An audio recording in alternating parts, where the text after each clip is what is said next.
It's super annoying when you die in Minecraft and lose all your items.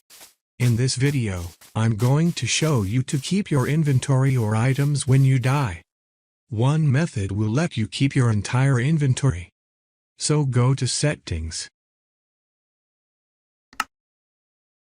Scroll down until you see Activate Cheats. And enable that.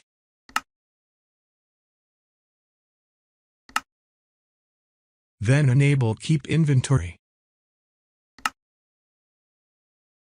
And to go back to the game. So now if I die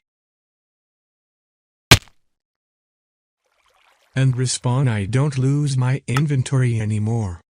Now, if you die in your Minecraft world, that item will stay in your inventory.